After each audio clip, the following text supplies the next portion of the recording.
مشفق و مربی قابل صد تکریم پروفیسر ڈاکٹر عالمگیر صاحب اور ہمارے بزرگ صحافی جناب ذوالفقار علی قائم خانی صاحب وہ بھی تشریف فرما ہیں، دیگر عظیم اساتذہ کرام، عظیم پروفیسرز، احباب اور میرے عزیز طلباء، اللہ کریم کی بارگاہ قدس میں دعا ہے وہ ذات لم یزل آج کی اس خوبصورت عظیم و شان روحانی تقریب بسلسلہ میلاد مصطفیٰ صلی اللہ علیہ وآلہ وسلم اپنی بارگاہ اقدس میں قبول فرمائے۔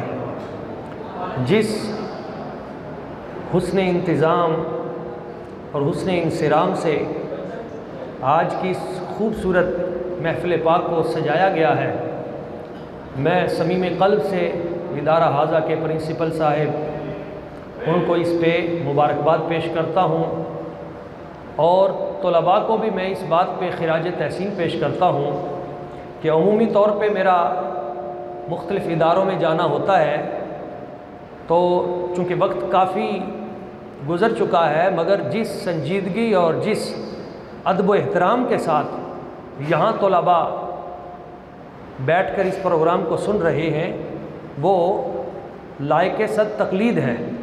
اللہ کریم کی بارگاہ قدس میں دعا ہے کہ وہ اس ادارے کو دن 11ویں رات 12ویں ترقی اور عروج عطا فرمائے۔ حضرت قبلہ پیر نصیر الدین نصیر رحمہ اللہ آپ کے چند اشعار سے میں بات شروع کرتا ہوں، اور ذرا محبت کے ساتھ ایک مرتبہ درود پاک کا نذرانہ بھی پیش کر لیں۔ صلی اللہ علیہ یا رسول اللہ وسلم علیہ یا حبیب اللہ۔ مجھ پہ بھی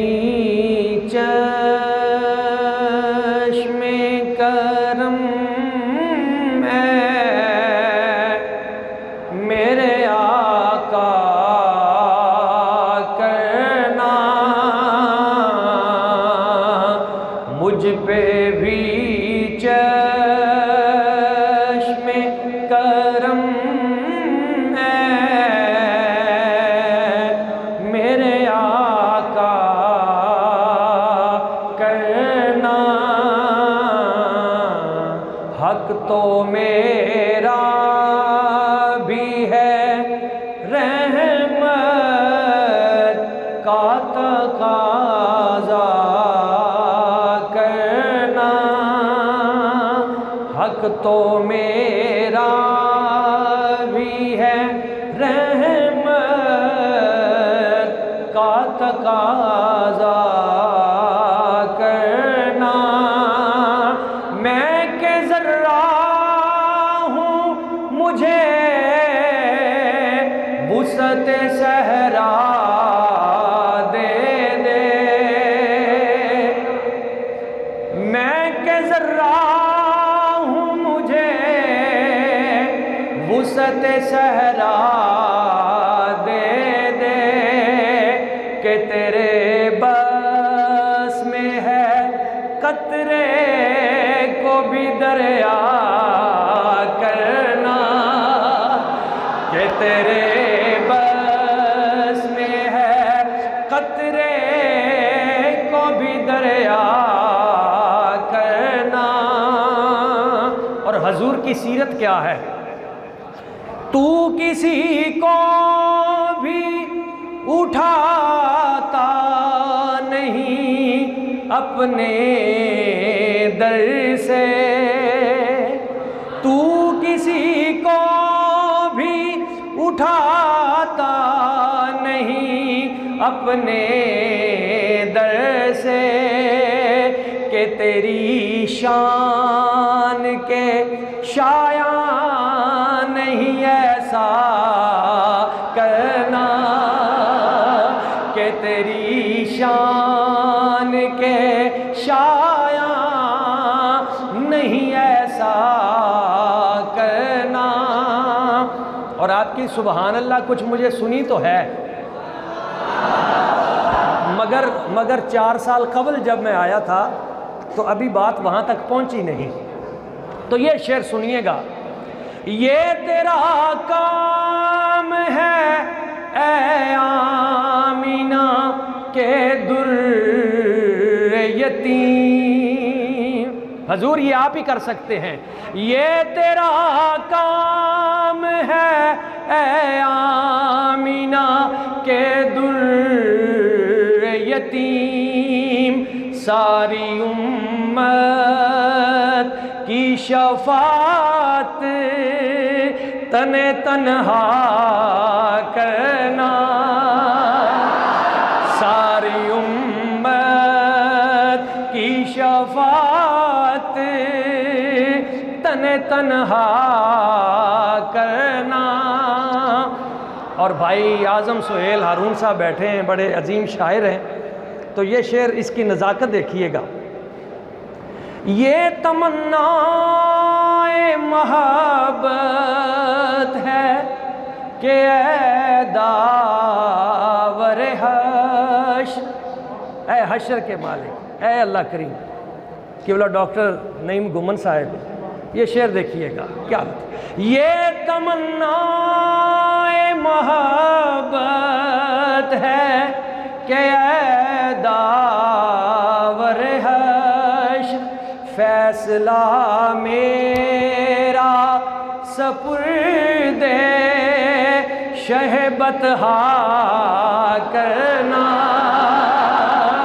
فیصلہ میرا سپرد شہبت ہا کرنا، فیصلہ میرا سپرد کرم والا کرنا۔ اور حضور کی سرکار کے اخلاق عالیہ پہ آپ نے کیا خوبصورت پیغام دیا ہے۔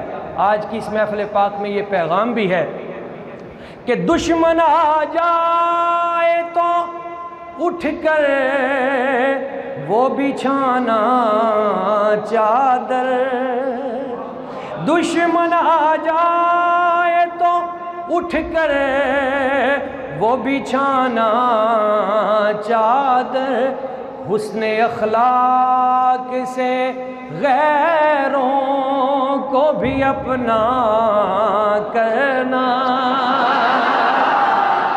اور مقطع ہے، مجھ پہ محشر میں نصیر ان کی نظر پڑ ہی گئی۔ آخرکار وہ کہتے ہیں، مجھ پہ محشر میں نصیر ان کی نظر پڑ ہی گئی، کہنے والے اسے کہتے ہیں خدا کا کرنا، کہنے والے اسے کہتے ہیں خدا کا کرنا۔ معزز احباب، چونکہ ایک بڑے علمی ادارے میں ہم جمع ہیں، اللہ کریم نے انبیاء کرام کو بہت ساری برکتوں اور خیر سے نوازا، تو ان میں سے ایک چیز کا میں مختصراً ذکر کرتا ہوں۔ جب اس ذات ببرکات نے علم بانٹا، جب دولت علم تقسیم کی، تو چونکہ ہمارا پڑھنے پڑھانے سے ایک تعلق ہے علم کے ساتھ، رب نے جب نبیوں کو علم بانٹا تو ہر نبی کو مختلف سبجیکٹس اور الگ الگ کیٹیگری کا علم عطا کیا۔ مثال کے طور پہ جب آدم علیہ السلام کو علم عطا کیا تو قرآن مجید میں اس کا تذکرہ ہے، وَعَلَّمَ آدَمَ الْأَسْمَاءَ كُلَّهَا، آدم علیہ السلام کو ہم نے اسماء کا کل علم عطا کر دیا۔ مفسرین فرماتے ہیں جو چیزیں موجود تھیں ان کا علم بھی عطا کر دیا، جو چیزیں ابھی بنی نہیں تھیں ان کے ناموں کا علم بھی عطا کر دیا۔ حضرت نوح علیہ السلام وہ بھی ایک عظیم نبی ہیں، ان کو اللہ کریم نے کشتی بنانے کا علم عطا کر دیا، اور انہوں نے کشتی بنائی، 3 منزلہ کشتی، تختے کیسے چیرنے ہیں، ان کو جوڑنا کیسے ہے، یہ سارا علم اللہ تعالیٰ نے ان کو عطا کر دیا۔ ایک اور نبی ہیں ان کو بھی علم بخشا، اور قرآن مجید میں اس کا تذکرہ ہے وَعَلَّمْنَاهُ صَنْعَةَ لَبُوسٍ لَكُمْ، ہم نے حضرت داؤد علیہ السلام کو زرہ بنانے کا علم عطا کر دیا۔ زرہ یعنی سیلف ڈیفنس کے حوالے سے، سیکورٹی کے حوالے سے اتنی اعلیٰ زرہ، لوہے کو ہاتھ لگاتے تھے موم کر دیتے تھے۔ اب ہمارے مفسرین کہتے ہیں کیا ان کے پاس کوئی ایسا کیمیکل اللہ کریم نے انہیں دے دیا تھا کہ وہ لوہا نرم ہو جاتا تھا، یا ان کو وہ کون سا علم تھا؟ تو وَعَلَّمْنَاهُ صَنْعَةَ لَبُوسٍ لَكُمْ، 100 مرتبہ بھی اگر تلوار ماری جاتی تو بندے کے جسم پہ اثر نہیں ہوتا تھا۔ یہ علم اللہ تعالیٰ نے حضرت داؤد علیہ السلام کو عطا کر دیا۔ ایک اور ہستی ہیں حضرت داؤد علیہ السلام کے صاحبزادے، ان کو بھی اللہ کریم نے علم عطا کیا۔ قرآن مجید میں تذکرہ ہے کہ ان کو ایک اور کیٹیگری کا علم عطا کیا۔ وہ کیا ہے؟ یا ایھا الناس علمنا منطق الطیر، اے لوگو ہمیں پرندوں کی بولیوں کا علم عطا کیا گیا، یعنی لینگویجز کے حوالے سے اسپیشل۔ طوطا ان سے کلام کرتا ہے، کوئل آ کے ان سے فریاد کرتی ہے، اور ہدہد کا ان کے ساتھ جو مکالمہ ہے وہ تو قرآن مجید میں موجود ہے۔ تو پرندوں کی بولیوں کا یہ بھی بہت بڑا علم ہے۔ آج آپ جائیں نمر یونیورسٹی میں، کوئی آپ نے لینگویج کورس کرنا ہے، آپ نے آئیلٹس کرنا ہے، آپ نے کوئی اور کسی ملک کی زبان سیکھنی ہے، آپ جائیں 3 ماہ کا کورس کریں، 6 ماہ کا کورس کریں، مگر چیونٹیوں سے کلام کیسے کرنا ہے؟ انبیاء کی شان دیکھیے، پرندوں سے کیسے گفتگو کرنی ہے، یہ علم اللہ تعالیٰ نے حضرت سلیمان علیہ السلام کو عطا کر دیا، اور ساتھ ایک تخت بھی عطا کیا۔ اور تخت کا کمال دیکھیے، جب ہوائی جہاز کا تصور نہیں تھا، قرآن مجید نے اس دور میں ان کے تخت کا تذکرہ کیا، وَلِسُلَيْمَانَ الرِّيحَ غُدُوُّهَا شَهْرٌ وَرَوَاحُهَا شَهْرٌ، ہواؤں پہ ان کو دسترت عطا کی، علم کی برکت سے ایک تخت عطا کیا۔ 300 انبیاء اکرام ساتھ بیٹھتے تھے، آپ تخت پہ تشریف فرما ہو کر، قرآن مجید میں ہے غدوُّهَا شہر، صبح صبح آپ تخت پہ سوار ہوتے تھے، 1 گھنٹے میں 4-5 ملکوں کا دورہ کر کے آ جاتے تھے۔ وَرَوَاحُهَا شہر، اور شام کو تخت پہ بیٹھتے تھے اپنی سلطنت کا معائنہ کرنے کے لیے، تو 4-5 ملکوں کا شام کو وزٹ کر کے آ جاتے تھے۔ کتنا بڑا کمال ہے۔ عرض کیا گیا حضور بڑی شان دی اللہ تعالیٰ نے حضرت سلیمان علیہ السلام کو، وہ تخت پہ بیٹھتے ہیں، چند لمحات میں ملکوں کا دورہ کر کے واپس آ جاتے ہیں۔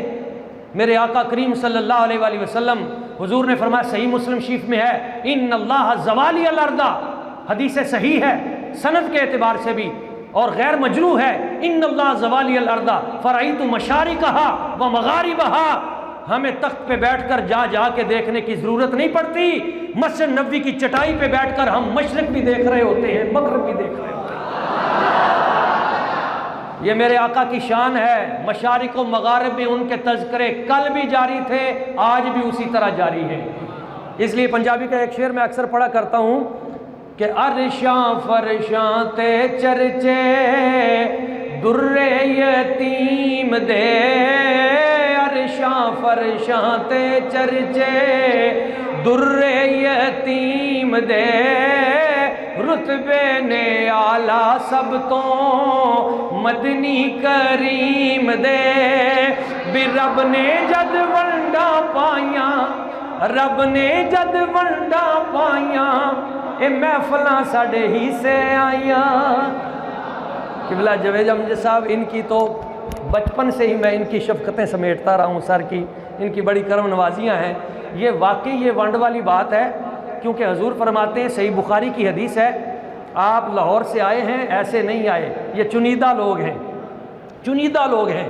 حضور فرماتے ہیں الارواح جنود مجندہ، بخاری کی حدیث ہے، جب روحوں کو بنا کے رکھا تو ہم نے اکٹھا رکھا، جب عالم ارواح میں تو جو روح جس کے قریب تھی یہاں آ کے اسے اسی سے پیار ہو گیا، وما تناکر منہا اختلافا، اور جو وہاں جس کی منکر تھی وہ یہاں آ کے اس سے اختلاف کرنے لگی، اس سے دور ہو گئی۔ ہم کروڑ بار اپنے رب کا شکر ادا کرتے ہیں، اس نے جب ہماری روحوں کو بنایا تو بنا کے کہیں مدینہ طیبہ کے قرب میں رکھ دیا۔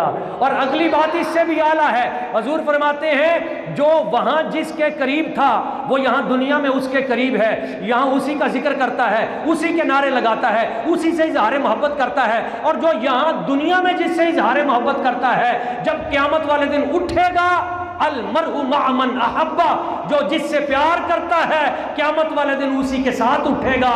تو آج جو مصطفیٰ کی ذات سے پیار کرتے ہیں، جو حضور سے اظہار محبت کرتے ہیں، رب کعبہ کی قسم جب یہ حشر کے میدان میں اٹھیں گے یہ سارے کے سارے مصطفیٰ کے دامن میں ساتھ اٹھیں گے، میرے آقا کریم صلی اللہ علیہ وسلم۔ اس لیے وہ شعر میں پورا کر دوں کہ رب نے جد ونڈا پائیاں اے محفلاں ساڈے ہی سے آئیاں، رب نے جد ونڈا پائیاں اے محفلاں ساڈے ہی سے آئیاں، لکھ واری صدقے جائیے، لکھ واری صدقے جائیے، رب دی تقسیم تے رتبے نے اعلیٰ سب تو مدنی کریم دے۔ ایک بات میں درمیان میں کرتا جاؤں، دیکھیں 1 گھنٹے میں کئی ملکوں کا وزٹ، اور حضور فرماتے ہیں ہم نے وہاں بھی نہیں جانا، یہیں بیٹھ کر ہر چیز کو دیکھ رہے ہیں، تو اس میں ٹائم مینجمنٹ بھی ہے، وقت کو بچاؤ۔ میں اپنے طلباء سے یہ گزارش کروں گا، سب سے قیمتی چیز وقت ہے، اس وقت کو خرافات میں ضائع نہ کرو۔ میرے نبی پاک صلی اللہ علیہ وسلم آپ کا ایک جملہ صرف پلے باندھ لیں، ایک جملہ، حضور نے فرمایا من حسن اسلام المرء ترکہ ما لا یعنی، آدمی کے اسلام کا حسن یہ ہے کہ وہ فضول چیزوں کو چھوڑ دے۔ تو یہ جو ابھی ہمیں لوگ کہتے ہیں جی پروفیسر پڑھاتے نہیں ہیں، اساتذہ جو ہیں وہ ٹائم نہیں دیتے اسکولز میں کالجز میں، تو میں کہتا ہوں کہ جو بچہ ساری رات موبائل دیکھ رہا ہے، اچھا بچے تو بچے ہیں نا، ماں باپ بھی لگے ہوئے ہیں، وہ بھی سارا دن ساری رات ان کے لیے، ان کے پاس بچوں کے لیے ٹائم نہیں، بچوں کے پاس ان کے لیے ٹائم نہیں ہے، تو جن کے اعصاب ساری رات موبائل دیکھ دیکھ کے تناؤ کا شکار ہو گئے، وہ صبح کیا پڑھیں گے؟ اور پھر اس کا رزلٹ پتہ کیا نکلتا ہے؟ وہ ابھی یہ 9th کا رزلٹ آیا نا سر، تو جیسے یہ پھولوں کی بہار ہے ایسے سپلیوں کی بہار تھی۔ تو وہ ایک اسٹوڈنٹ کہنے لگا بھائی میرا رزلٹ آنے لگا ہے، تو میرے عزیز بیٹھے ہوئے ہیں رشتہ دار، تو بھائی مہربانی کرنا تم جا کے رزلٹ دیکھ کے آؤ، نیٹ سے چیک کرنا، اور اگر خدا نخواستہ ایک سپلی ہو تو آ کے کہنا آہستہ سے کہ بھائی جان ایک اسلامی بھائی آپ کو سلام کہہ رہا ہے اور اگر خدا نخواستہ 2 سپلیاں ہوں تو پھر کہنا کہ آپ کو 2 اسلامی بھائی سلام کہہ رہے ہیں۔ وہ تھوڑی دیر بعد آیا رزلٹ دیکھ کے، تو اس نے پوچھا بھائی باہر کیا حالات ہیں باہر کے؟ اس نے کہا حضور حالات بڑے عجیب ہیں، جو میں دیکھ کے آیا ہوں ساری کی ساری امت مسلمہ ہی آپ کو سلام کہہ رہی ہے تو بات یہ ہے کہ پھر ہم کہتے ہیں کہ یہ امت مسلمہ ہمیں اسلام کیوں کہتی ہے؟ یہ ہمارے ملک کا بھی یہی حال بنا ہوا ہے۔ وجہ کیا ہے کہ ہم ٹائم کو مینج نہیں کرتے۔ میں اختصاراً وہ بات کر رہا ہوں، اللہ تعالیٰ نے حضرت جناب سلیمان علیہ السلام ان کو تخت عطا کیا اور ان کو پرندوں کی بولیاں عطا کی۔ ایک اور نبی ہیں جن کا نام ہے حضرت جناب ابراہیم علیہ السلام، ان کو ایک اور کیٹیگری کا علم عطا کیا، وَكَذَلِكَ نُرِي إِبْرَاهِيمَ مَلَكُوتَ السَّمَاوَاتِ، ہم نے آسمانوں کے حقائق اور اسرار و رموز یہ حضرت ابراہیم علیہ السلام پہ کھول دیے، تو یہ علم انہیں عطا کیا۔ ایک اور نبی ہیں جن کا نام ہے حضرت ادریس علیہ السلام، یہ لباس کو کیسے سینا ہے، کیسے تراشنا ہے، یہ علم حضرت ادریس علیہ السلام کو عطا کر دیا۔ ایک اور نبی ہیں جن کا نام ہے حضرت جناب خضر علیہ السلام، جس کا صحیح تلفظ خضر ہے، تو حضرت خضر علیہ السلام ان کو بھی اللہ تعالیٰ نے علم دیا، اور اس کا تذکرہ بھی قرآن مجید میں ہے، فَوَجَدَا عَبْدًا مِّنْ عِبَادِنَا آتَيْنَاهُ رَحْمَةً مِّنْ عِنْدِنَا وَعَلَّمْنَاهُ مِن لَّدُنَّا عِلْمًا۔ 15واں پارہ ختم ہو رہا ہے، 16واں آگے شروع ہو رہا ہے۔ ان کو علم لدنی عطا کر دیا، یہ قرآن مجید میں ہے۔ وہ کیا ہے کہ ایک سائیڈ پہ کھڑے ہو کر سمندر کے دوسری سائیڈ کی خبر دے دی کہ وہاں ظالم ایک بادشاہ بیٹھا ہوا ہے جو کشتیاں چھین رہا ہے۔ ایک بچے کو سائیڈ پہ کر دیا، کہا جی بچے کو سائیڈ پہ کیوں کیا؟ کہا یہ 32 سال بعد کافر ہو جائے گا۔ ایک دیوار کی تہہ میں خزانہ چھپا ہوا تھا، اس دیوار کو بنوا دیا، تو دیوار کی تہہ کے اس میں جو علم چھپا ہوا ہے، جو خزانہ، اس کا علم اللہ تعالیٰ نے حضرت خضر علیہ السلام کو عطا کر دیا۔ اور ایک نبی ہے جن کا نام ہے حضرت عیسیٰ علیہ السلام۔ حضرت عیسیٰ علیہ السلام کو ایک اور طرح کا علم عطا کیا۔ طب کا بڑا دورہ تھا، میڈیکل سائنس بڑی عروج پہ تھی، اس دور میں ہر مرض کا علاج ڈاکٹر کرتے تھے۔ ایسی صورتحال میں اللہ کریم نے حضرت جناب عیسیٰ علیہ السلام کو جو علم عطا کر کے بھیجا، آپ نے فرمایا وَأُبْرِئُ الْأَكْمَحَ وَالْأَبْرَصَ وَأُحْيِي الْمَوْتَى بِإِذْنِ اللَّهِ، مجھے رب نے یہ علم عطا کیا ہے کہ میں اگر کوڑی مریض کو، برس کے داغ والے کو ہاتھ لگاؤں تو ہاتھ لگا کے اسے شفا دے دوں۔ وَالْأَكْمَحَ، اور پیدائشی جو اندھا ہے جس کا کوئی علاج نہیں، میں اپنی 2 انگلیاں لگا کے اسے آنکھیں دے دیتا ہوں۔ وَأُحْيِي الْمَوْتَى بِإِذْنِ اللَّهِ، طاقت رب کی ہے، برکت اس نے مجھے دی ہے۔ وَأُحْيِي الْمَوْتَى، یہ واحد متکلم ہے اپنی طرف، میں مردے زندہ کرتا ہوں رب کی دی ہوئی طاقت سے۔ وَأُنَبِّئُكُم بِمَا تَأْكُلُونَ وَمَا تَدَّخِرُونَ فِي بُيُوتِكُمْ، جو کچھ تم گھروں میں کھاتے ہو مجھے اس کا بھی علم ہے، جو تم چھپا کے آتے ہو مجھے اس کا بھی علم ہے، اور یہ علم رب نے مجھے دیا ہے۔ تو یہ کیٹیگری کا علم اللہ تعالیٰ نے انہیں دے دیا۔ ایک اور ہستی ہیں قرآن مجید میں جن کا نام ہے حضرت آصف بن برخیہ، ان کو بھی اللہ تعالیٰ نے علم عطا کیا۔ قال الذي عنده علم من الكتاب انا آتيك به قبل ان يرتد اليك طرفك، جسے کتاب میں سے کچھ علم دیا گیا وہ بولا اے جناب سلیمان علیہ السلام، آپ اگر ملکہ بلقیس کا تخت یہاں لانا چاہتے ہیں آپ مجھے حکم کریں، قبل ان يرتد اليك طرفك، میں آپ کی پلک جھپکنے سے بھی پہلے وہ تخت لے آؤں گا۔ یہ نہیں کہا بعد ان يرتد اليك طرفك، پلک جھپکنے کے بعد آئے گا، نہیں، قبل ان يرتد اليك طرفك، پلک جھپکنے سے بھی پہلے لاؤں گا۔ فلما رآہ مستقرا عنده، ابھی پلک جھپکی بھی نہیں گئی تو تخت پہلے پڑا ہوا تھا۔ میں جو عرض کرنا چاہ رہا تھا خلاصہ کلام اس بات کا وہ یہ کہ رب نے کسی نبی کو کشتی بنانے کا علم عطا کیا، کسی کو اسماء کا علم عطا کیا، کسی کو اللہ تعالیٰ نے تعبیر الرؤیا کا علم عطا کیا۔ حضرت جناب یوسف علیہ السلام ان کا علم ہے قرآن مجید میں نبئنا بتأویلی، خوابوں کی تعبیر بیان کرتے تھے۔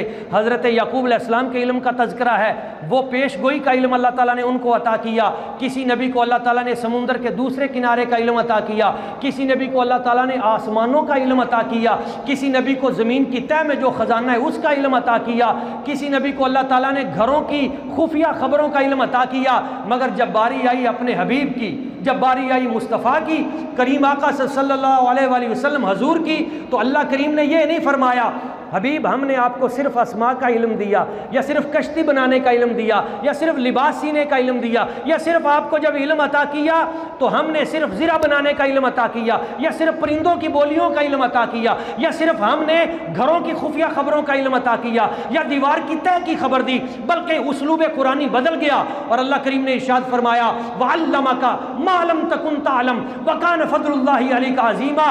حبیب آپ پہ تو رب راضی اتنا ہے کہ آپ پہ فضل عظیم کر دیا ہے، ما لم تکن تعلم، قیامت تک جتنے بھی علوم ہیں سارے کے سارے علوم کے چشمے ہم نے آپ کے سینے میں کھول دیے۔ ما عام ہے، ما لم تکن تعلم، جو بھی آپ نہیں جانتے تھے سارے کے سارے علوم آپ کو عطا کر دیے۔ بلکہ اس کی شرح میں میرے حضور خود بیان فرماتے ہیں، یہ جامع ترمذی شریف کی حدیث ہے اور حدیث صحیح ہے، اور امام بخاری فرماتے ہیں مجھے جس حدیث کی سند پہ ناز ہے اس میں سے ایک یہ سند ہے۔ آپ فرماتے ہیں میرے سرکار فوضع یدہ بین کتفی، رب نے اپنا دست قدرت میرے دونوں شانوں کے درمیان رکھا، فوجدت بردہا بین صدیی، تو جیسے اس کی شان کے لائق تھا جب معراج کی رات اس نے اپنا دست قدرت میرے دونوں شانوں کے درمیان رکھا، میں نے اس کی ٹھنڈک اپنے سینے میں محسوس کی، اور ہوا کیا؟ فَعَلِمْتُ مَا فِي السَّمَاوَاتِ وَالْأَرْضِ، تو زمینوں آسمانوں میں جو کچھ تھا سب کا سب میں جان گیا۔ فتجلی لی کل شیء، ہر چیز مجھ پہ روشن ہو گئی۔ یہ نبی پاک صلی اللہ علیہ وآلہ وسلم حضور کے قرآن مجید کی روشنی میں نے چند انبیاء کرام کی باتیں کر کے آخر میں حضور کے علم پاک کے حوالے سے یہ بات کی۔ اس سے ایک پیغام بھی میں دینا چاہتا ہوں، اور وہ پیغام کیا ہے؟ اللہ کریم نے ہمارے نبی پاک صلی اللہ علیہ وآلہ وسلم حضور کو سارے انبیاء سے بڑھ کر علم عطا کیا، تو حضور کی امت پہ بھی یہ لازم ہے کہ وہ دوسری امتوں سے علم میں آگے بڑھے۔ ہم پہ یہ قرض ہے۔ آج ہم دوسروں سے پیچھے کیوں ہیں؟ ابھی بھائی نعیم گھمن صاحب جو بات کر رہے تھے محبت کی، پیار کی، تو یہی پیغام ہے۔ ہر ایک ہاتھ میں ہتھیار ہوں جہاں عارف، مجھے قلم سے وہاں انقلاب لانا ہے۔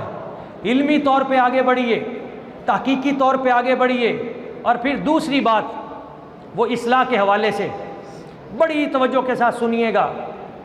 میرے آقا کریم صلی اللہ علیہ وآلہ وسلم حضور نے جو پیغام ہمیں دیا، پہلے وہ اپنی ذات سے کر کے دکھایا، عملاً کر کے دکھایا۔ مثلا حضور نے فرمایا سل من قطعک، جو تجھ سے رشتہ توڑے تم اس سے رشتہ جوڑو۔ تو آپ دیکھیں مکہ مکرمہ کے وہ لوگ کتنے ظالم تھے، جنہوں نے آپ کے رستے میں کانٹے بچھائے، آپ کے وجود پہ اوجڑیاں رکھیں، آپ کو ہجرت پہ مجبور کیا، اور شیب ابی طالب میں 3 سال تک آپ کو قید میں رکھا۔ آپ جانتے ہیں مکے میں حضور کا سب سے بڑا دشمن کون تھا؟ بچوں میں سے اگر کوئی جواب دے گا تو مجھے زیادہ خوشی ہوگی۔ مکہ مکرمہ میں نبی پاک صلی اللہ علیہ وآلہ وسلم کا سب سے بڑا دشمن کون تھا؟ ابو جہل۔ بہت اچھے، ٹھیک ہے، آپ نے صحیح جواب دیا ہے۔ بڑے ظلم کیے اور ظلم کی اخیر کر دی، مگر یہ جو بات میں آپ کو بتانے جا رہا ہوں ذرا دل کے کانوں سے سنیے گا، اور یہ ایک بات ہی کافی ہے آج کے اس پروگرام کے لیے۔ جس وقت میرے آقا کریم صلی اللہ علیہ وآلہ وسلم حضور نے مکہ فتح کیا، اب فاتحین دنیا میں جہاں بھی آئے آپ دیکھتے ہیں، مگر جب حضور مکہ میں فاتح بن کے آئے تو آپ کا سر مبارک جھکا ہوا تھا، آنکھوں سے آنسو جاری تھے، اور وہ لوگ جنہوں نے آپ کو ہجرت پہ مجبور کیا، آپ کی صاحبزادی حضرت سیدہ زینب سلام اللہ علیہا، ان کی شہادت کا سبب بنے، آپ کے پیارے چاچا جان حضرت امیر حمزہ رضی اللہ تعالیٰ عنہ، ان کا کلیجہ چبایا، وہ قاتل سامنے تھے، اور ایک شخص ان میں، اس کا نام ہے اکرمہ، جو بعد میں حضرت اکرمہ بن گئے۔ یہ ابو جہل کا بیٹا ہے، وہ جو حضور کا سب سے بڑا دشمن تھا، اور ہر جنگ میں یہ سب سے آگے ہوتا تھا مخالفت میں۔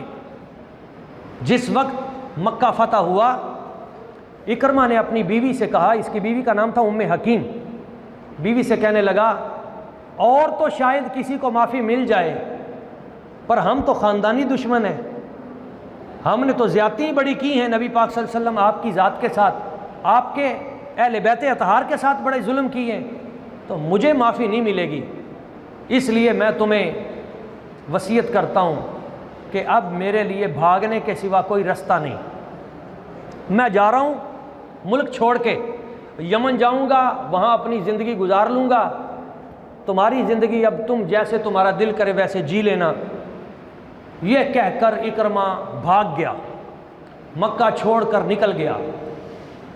میرے سرکار آپ مکہ میں تشریف لائے، بڑے بڑے قاتل اور بڑے بڑے ظالم جو سامنے تھے سب آئے، ایک جملہ بولا حضور نے، لا تثریب علیکم اليوم وانتم الطلقاء، آج تم سے کوئی پچھلے جرموں کا کوئی حساب نہیں لیا جائے گا، جاؤ میں نے تم سب کو معاف کیا، ایک جملے میں سب کو معاف کر دیا۔ یہ میرے آقا کریم حضور کی رحمت ہے، یہ شان رحیمی ہے۔ اچھا، جس وقت حضور نے معاف کیا تو وہ عورتیں بھی آپس میں باتیں کرتی رہیں، ان کو بھی معافی ملی، تو وہ جو ام حکیم تھی اکرمہ کی بیوی، اس کو بھی حوصلہ ہوا کہ اگر ان کو معافی مل گئی ہے تو ہو سکتا ہے مجھے بھی مل جائے، تو وہ بھی حضور کی بارگاہ اقدس میں حاضر ہوئی۔ چہرہ لپیٹ کر حضور کی بارگاہ میں آئی، آ کے کہنے لگی حضور آپ نے سب کو معاف کر دیا ہے، مجھے بھی معافی مل جائے گی؟ حضور نے فرمایا اگر آج اکرمہ کی بیوی آ جائے آج تو ہم اسے بھی معاف کر دیں گے۔ اس نے کہا حضور میں وہی ہوں، اکرمہ کی بیوی ہوں، ام حکیم میرا نام ہے، مجھے آپ نے معاف کر دیا ہے حضور، ہم نے تو بڑی خاندانی دشمنی آپ سے کی، بڑے ظلم کیے حضور، اب آپ نے مجھے معاف کر دیا ہے، اب مجھے کلمہ شریف بھی پڑھا دیں۔ یہ جو لوگوں کے دلوں میں کلمہ طیبہ اترا ہے نا، یہ محبت کی بنیاد پہ ہے، یہ پیار کی بنیاد پہ ہے، مجھے بھی کلمہ شریف پڑھائیے۔ سرکار نے کلمہ شریف پڑھا دیا۔ جب کلمہ طیبہ پڑھ لیا تو عرض کرنے لگی حضور اب تو میں آپ کی مریدنی بن گئی ہوں، آپ کی خادمہ ہو گئی ہوں، کلمہ شریف پڑھ لیا ہے، آپ کی امت میں آ گئی ہوں، اب میری ایک اور گزارش بھی مان لیں۔ حضور نے فرمایا بھئی بتاؤ کیا چاہتی ہو؟ عرض کیا حضور میں سردار کی بیوی ہوں اور سردار کی نو بھی ہوں، یعنی ابو جہل جو ہے وہ مجھے بیاہ کے لے کے آیا اپنے بیٹے کے لیے، حضور ساری زندگی سرداری کی ہے، اب آپ کی غلامی میں آ گئی ہوں، میرا شوہر ڈر کے بھاگ گیا ہے، میرا پیچھے بچوں کا کوئی سنبھالنے والا نہیں ہے، اب اگر میرا شوہر واپس نہ آیا مجھے لوگوں کے گھر میں کام کرنے پڑیں گے، تو سردار کی بیوی ہوں، آپ کی امت میں آ کر میں لوگوں کے برتن صاف کروں، حضور آپ کو کیسا لگے گا؟ حضور سرکار کو اس نے ابھار دیا، رحمت کو جوش دیا، تو حضور نے فرمایا تم چاہتی کیا ہو؟ حضور میں یہ چاہتی ہوں کرم نوازی فرمائیں، اکرمہ کو بھی معاف کر دیں، میرے شوہر کو بھی معاف کر دیں۔ حضور نے فرمایا ہم نے تیرے کہنے پہ تیرے شوہر کو بھی معاف کر دیا، جاؤ اسے جا کے لے آؤ اسے۔ عرض کیا حضور وہ ڈر اتنا گیا ہے وہ واپس نہیں آئے گا، وہ یمن کی طرف جا رہا ہے، میں ابھی جاتی ہوں شاید وہ مجھے ساحل سمندر پہ مل جائے، لیکن وہ مانے گا نہیں، مجھے کوئی نشانی دیں تاکہ وہ مان جائے کہ واقعی آپ نے معاف کر دیا ہے۔ تو حضور نے فرمایا میں یہ اپنا اونٹ تجھے دیتا ہوں، یہ اونٹ لے جاؤ اسے جا کے دکھاؤ تاکہ وہ واپس آئے۔ اونٹ لے کے گئی، جب وہ ساحل سمندر پہ پہنچی جدے، اب تقدیر ایسی تھی جب وہ وہاں پہ پہنچی تو اس کے پہنچنے سے چند منٹ پہلے اکرمہ کشتی پر سوار ہو کر یمن کی طرف نکل چکے تھے، اور وہاں جو لوگ کھڑے تھے انہوں نے کہا بی بی تم تھوڑی سی لیٹ ہو گئی ہو، اب تو قافلہ جا چکا، اب تیرا شوہر گیا، اب کوئی موبائل فون کا تو دور نہیں تھا کہ کال کر کے واپس بلا لیا جاتا، اب کشتی جا چکی اب واپس نہیں پلٹے گی۔ اس نے کہا اچھا کوئی بات نہیں، اگر واپس نہیں پلٹے گی تو وہیں سے اس نے رخ مکہ طیبہ مکہ پاک کی طرف کیا اور حضور کو یاد کیا، حضور پہلے تو میں کافر تھی اب تو مسلمان ہوں، اتنی دور سے آئی بھی ہوں اور میرا کام بھی نہیں ہوا، تو نگاہ کرم ہو۔ اب اللہ کریم نے کیسے کرم نوازی فرمائی، وہ جو کشتی آگے تھوڑی سی سمندر میں گئی نا، کشتی ڈولنے لگی، جب کشتی ڈولنے لگی تو اکرمہ کہنے لگا بھائی کیا بات ہے، ملاحوں سے کہنے لگا بھائی کیا بات ہے؟ انہوں نے کہا بھائی طوفان آ گیا ہے، یہ کشتی نہیں بچے گی۔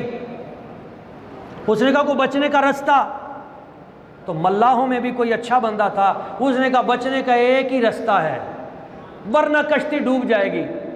بھائی وہ رستہ کون سا ہے بچنے کا؟ کہا نبی پاک صلی اللہ علیہ وسلم حضور کا کلمہ پڑھ لو، کلمہ طیبہ پڑھ لے بچ جائے گا۔ اس نے کہا اسی کلمے سے ڈرتا تو بھاگا ہوں، کلمہ ہی پڑھنا تھا تو ادھر پڑھ لیتا۔ اتنے میں کشتی میں تھوڑا سا وہ صورتحال پیدا ہوئی، موت جب سامنے نظر آئی تو کہا اگر کلمہ پڑھ لوں تو جان بچ سکتی ہے؟ کہا جان بچ جائے گی، میں گارنٹی دیتا ہوں۔ کلمہ طیبہ پڑھنے کی دیر تھی، موسم ٹھیک ہو گیا، طوفان ختم ہو گیا۔ ملا کہنے لگا حضرت وہ جو درمیان میں کانٹا تھا وہ تو نکل چکا ہے، اگر آپ اجازت دے تو اب کشتی واپس نہ موڑ لیں۔ انہوں نے کہا کشتی واپس موڑیں؟ کشتی واپس موڑی تو ساحل پہ اس کی بیوی کھڑی تھی، اس نے کہا او حضور نے تمہیں معاف کر دیا ہے، اونٹ پکڑو جلدی کرو حضور کی بارگاہ میں پہنچو۔ اب وہ جانی قاتل جنہوں نے پہلے اتنے ظلم کیے تھے، جب نبی پاک صلی اللہ علیہ وسلم حضور کی بارگاہ میں وہ حاضر ہو رہے ہیں، اب کیفیت بدل گئی ہے، اب کلمہ طیبہ پڑھ لیا ہے، اب اکرمہ سے حضرت اکرمہ رضی اللہ تعالیٰ عنہ ہو گئے ہیں۔ میرے نبی پاک صلی اللہ علیہ وسلم حضور کی وسعت ظرفی اور وسعت قلبی دیکھیے، بتایا کہ حضور اکرمہ باہر آ گئے ہیں، تو میرے سرکار اٹھ کر حضور نے اپنے دونوں بازو کھول دیے، ایسے بازو کھول کر حضور تیزی کے ساتھ دوڑے، اور صحابہ بیان کرتے ہیں حضور کی چادر بھی پیچھے رہ گئی، چادر بھی گر گئی، اور سرکار تیزی سے باہر کی طرف دوڑے، اور دوڑتے ہوئے بازو پھیلاتے ہوئے حضرت اکرمہ کو سینے سے لگاتے ہوئے ایک جملہ کہہ رہے ہیں، یا ایھا الراکب المہاجر این تذہبون، اور بحری جہاز پہ بیٹھ کر ہم سے جدا ہونے والے کدھر جا رہا ہے؟ رحمتوں کا سمندر تو ادھر ہے، تم کس کی پناہ میں جا رہے ہو؟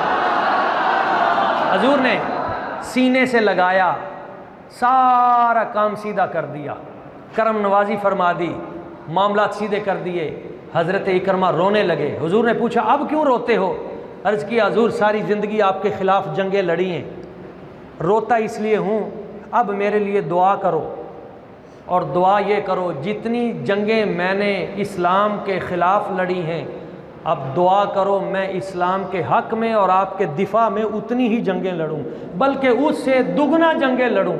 تو سرکار نے وہ دعا کی، اور پھر اس سے 2 گنا زیادہ جنگیں انہوں نے حضور نبی پاک کے دفاع میں لڑیں، حتیٰ کہ غزوہ تبوک میں حضور کے دفاع کے لیے لڑتے ہوئے، اسلام کی عزت و حرمت کے لیے ان کے 2 بیٹے بھی شہید ہو گئے اور پھر خود بھی شہید ہو گئے۔ یہ آپ علیہ السلام حضور کا حسن اخلاق ہے اور سرکار کی محبتیں ہیں۔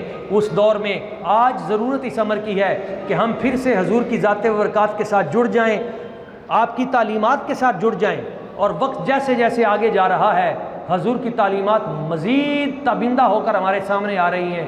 سرکار فرماتے ہیں بچوں کے لیے الوالد اوسط ابواب الجنہ، تمہارا باپ تمہاری جنت کا مرکزی گیٹ ہے۔ حضور فرماتے ہیں الجنت تحت اقدام الامہات، جنت تمہاری ماں کے قدموں کے نیچے ہے۔ حضور فرماتے ہیں ان من اجلال اللہ تعالی اکرام لہ ذی الشیبۃ المسلم، کسی بزرگ بابے کو دیکھ کر، بزرگ کو، اس کو دیکھ کر اس کی عزت کرنا ایسے ہے جیسے رب کی عزت کرنا ہے۔ تو جو دوسروں کو عزت دیتا ہے اللہ کریم اسے عزت دیتا ہے، جو دوسروں کی عزت چھینتا ہے رب اس سے عزت چھینتا ہے۔ اور آخر میں حضرت بابا فرید مسعود گنج شکر رحمۃ اللہ تعالیٰ علیہ، آپ کا ایک پیغام میں ہر جگہ دیتا ہوں، اکثر میرے ٹی وی پروگرام ان پہ بھی میں یہ پیغام دیتا ہوں۔ بابا صاحب کو کسی نے کینچی دی تحفے میں کہ حضور یہ بڑے اچھے لوہے کی کینچی ہے، اسے قبول کیجئے۔ آپ نے فرمایا مجھے کینچی نہ دو، مجھے تحفہ دینا ہے تو مجھے سوئی دو۔ کیوں؟ فرمایا کینچی کا کام کاٹنا ہے اور سوئی کا کام جوڑنا ہے، ہم جوڑنے والے ہیں، ہم توڑنے والے نہیں ہیں۔ تیری نظر خارزار شب میں گلاب تحریر کر چکی تھی، اجاڑ نیندوں کے خواب میں انقلاب تحریر کر چکی تھی۔ میرے ذہن کے فلک پہ جو بھی سوال ابھرے تو میں نے دیکھا تیرے زمانے کی خاک ان کے جواب تحریر کر چکی تھی۔ اللہ تعالیٰ کی بارگاہ قدس میں دعا ہے کہ وہ اس ادارے کو تا قیام قیامت سلامت رکھے اور ان اساتذہ کرام کا سایہ ہمارے سروں پہ تا دیر قائم رکھے۔ وما علینا الا البلاغ۔